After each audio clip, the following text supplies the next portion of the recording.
Oh no, do you know? Oh no, do you know if there is something beyond what we can perceive with our senses?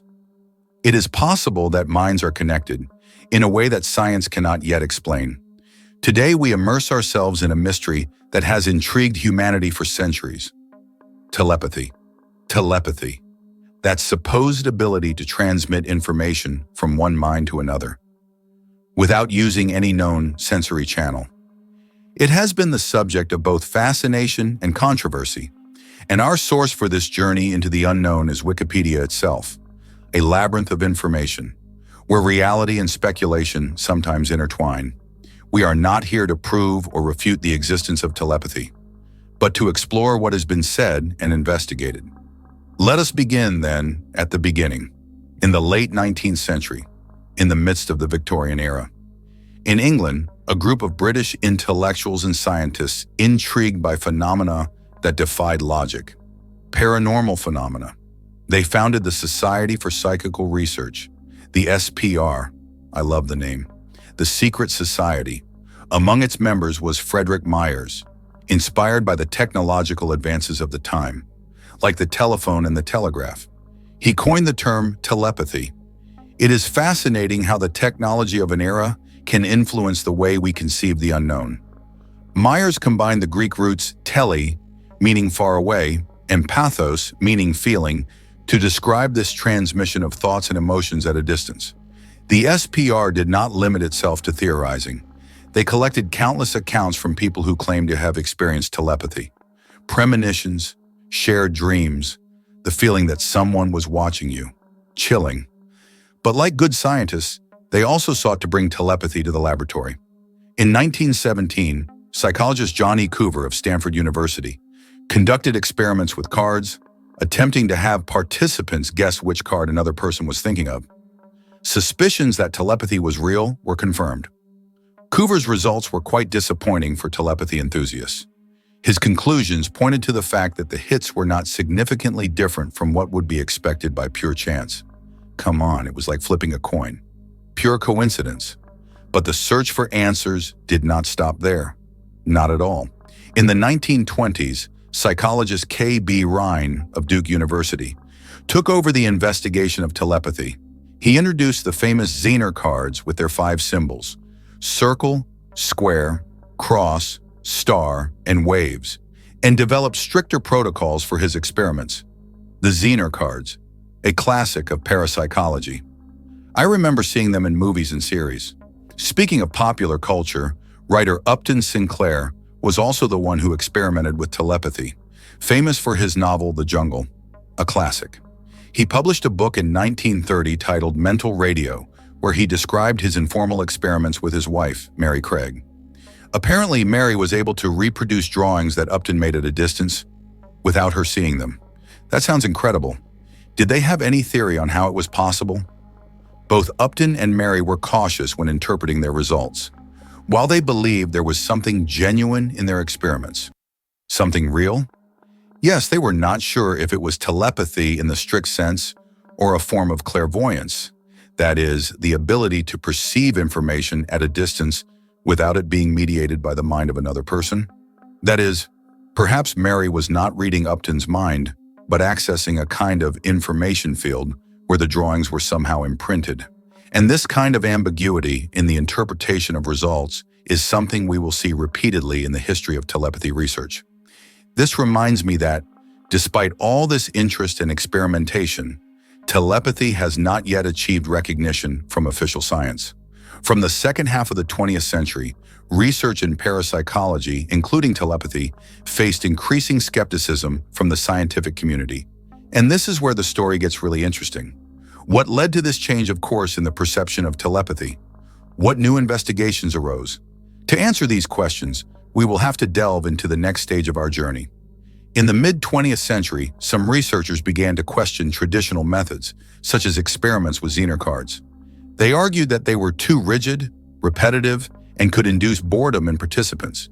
If you're constantly trying to guess cards, eventually the mind gets tired, and that in turn affected the results. What alternatives did they propose? New methodologies emerged that sought to create a more relaxed and stimulating environment for participants. They began to use images, music, even movie clips as targets for telepathic transmission. These types of experiments were called free response experiments.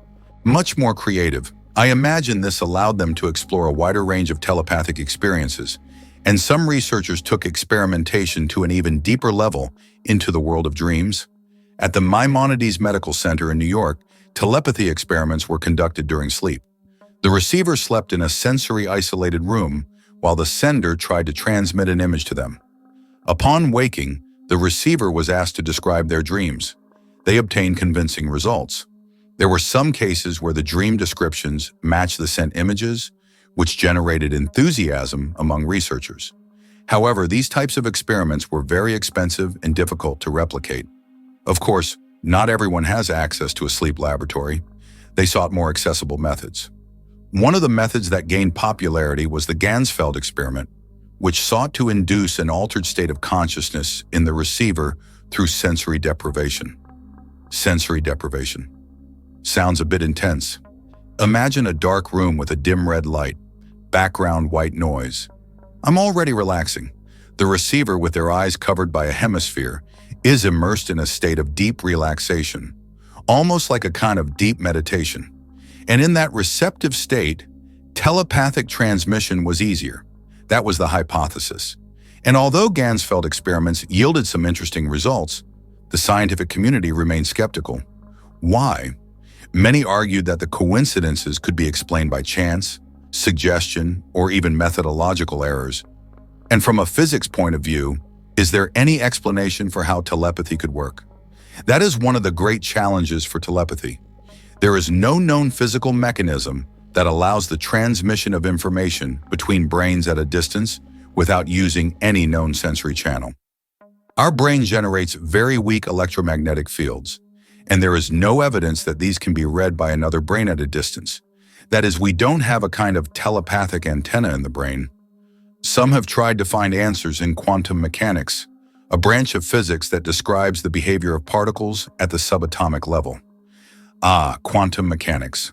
Concepts like quantum entanglement are discussed, where two particles, regardless of the distance between them, can be connected in a way that defies our logic. Quantum mechanics, a world full of mysteries and paradoxes, could be the key to understanding telepathy. It's an intriguing possibility, but for the moment, quantum mechanics does not offer a clear explanation for telepathy. So if science has not been able to demonstrate the existence of telepathy, why are there so many people who believe they have experienced it? Are they all imaginations or deceptions? It is important to distinguish between subjective experience and scientific evidence. There are people who genuinely believe they have had telepathic experiences, and these experiences can be very vivid and impactful for them.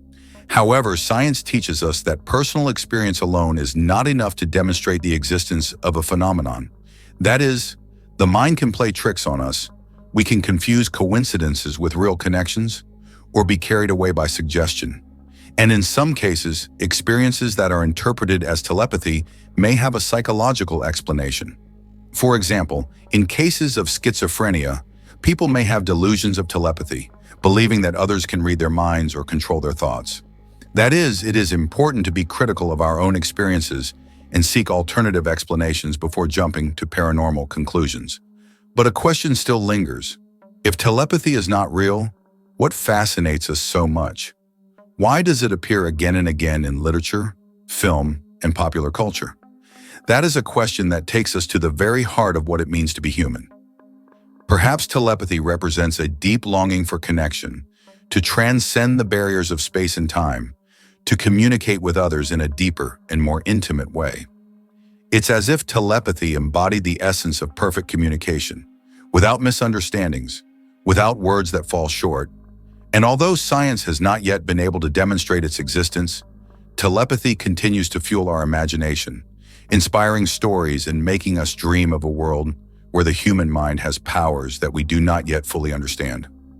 A world where words are superfluous and thoughts fly free. Sounds like a perfect ending to our immersion in the mystery of telepathy. Wait, there's one last point I'd like to mention. I'm looking forward to discovering what else there is to find. Despite the lack of conclusive scientific evidence, telepathy remains an active research topic in some circles. There are those who argue that current science is simply not equipped to study phenomena like telepathy, and that new tools and approaches are needed to unravel their mysteries.